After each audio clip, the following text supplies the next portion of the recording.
when the user execute the APP, the system should generate the DME file, which is related to SEPA credit transfer, right? So based upon my analysis, the scope of the requirement is hello. Okay, double voice వస్తుంది ఎక్కడి నుంచి? Guys, make it mute. అందరూ mute లో పెట్టండి first. Yes, go ahead. Sir, the scope of the work is when we execute the APP, system should generate the DME file, then user will upload it into the bank portal. That is the scope of the work. Then the questionnaire is for the client. What kind of the first one is what is the current payment process, what they are using, and what they are looking, why they are looking for the change. Okay. And what is the company code? Only they want to implement for one company code or multiple company code, this process. And payment information from the client, this is the initial process, sir. After that, payment information, once we after getting this information, we speak with the bank with these questions like what is the file format, and will they provide any sample files, and what kind of data they want to, which data they want to see in the header part and the trailer part and footer part, and do they use any specific codes or formats for to identify the transactions on that file, and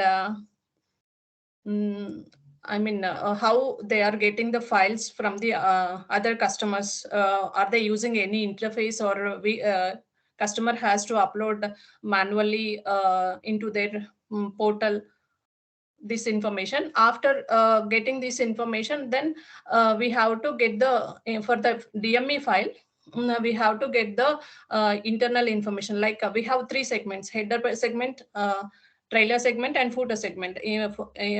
All the whatever the fields bank has given, we have to map the internal data fields against that bank file. Okay. In the header part, for example, bank account number, what is the opening balance. In the trailer part, vendor payee information and payer information, invoice details, that kind of stuff.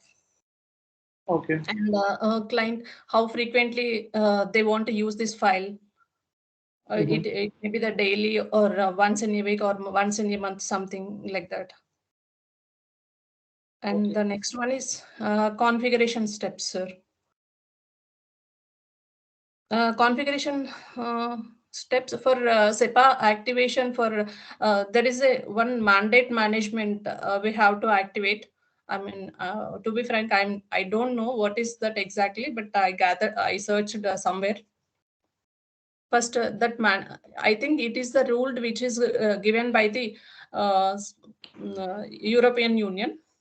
The country which you have given for it belongs to the European zone. It's part of the European Union. So I think it is SEPA stands for Single Euro Payment Area. It means, whatever the transactions happens in euro, those transactions, within the in this SEPA group, there are almost around 32 countries are there. So whatever the transactions happens between these all the countries, they will be like a domestic.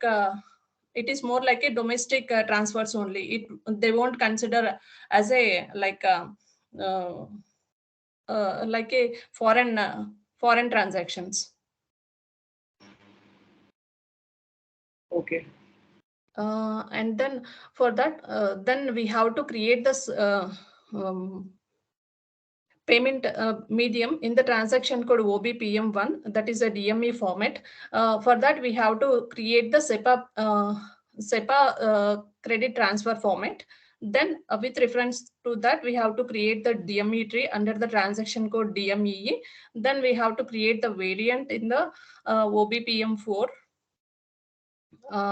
Then under the transaction code FBCP, we have to activate the for SEPA payment. IBAN number and SWIFT code are the mandatory things. SWIFT is the kind of the message, secured message system. These are IBN is the international bank account number. These two are the mandatory things for executing the SEPA payments for sender and receiver for both. So for that, under the transaction code FBCP, we create the payment method. Then under that, we make these IBAN number, bank details or the mandatory fields. Then we assign the DME format which we have created under the payment medium.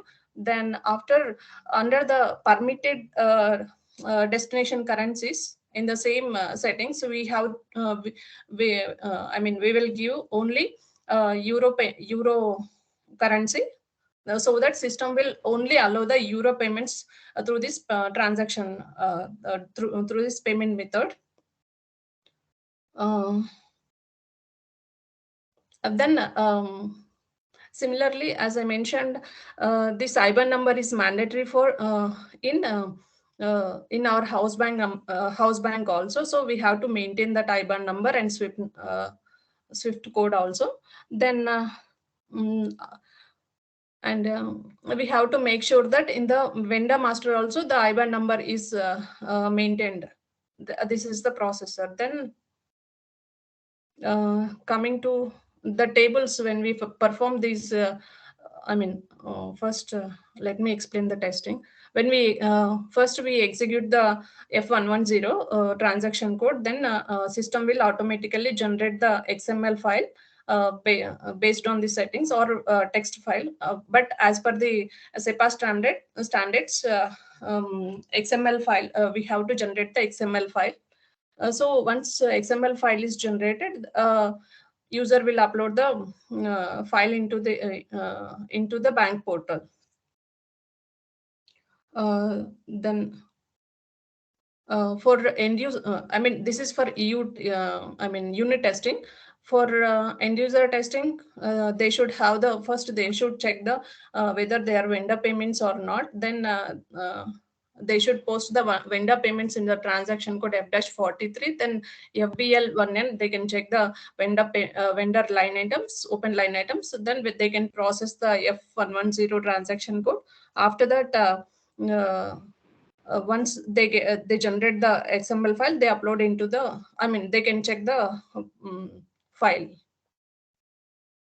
in real time. After generating the file, they will send it to the bank. Then bank will process the payment. Then the bank will send us the EBS statement. Then we will upload it into the system by using FF_5. Then the reconciliation will happen. This is the process.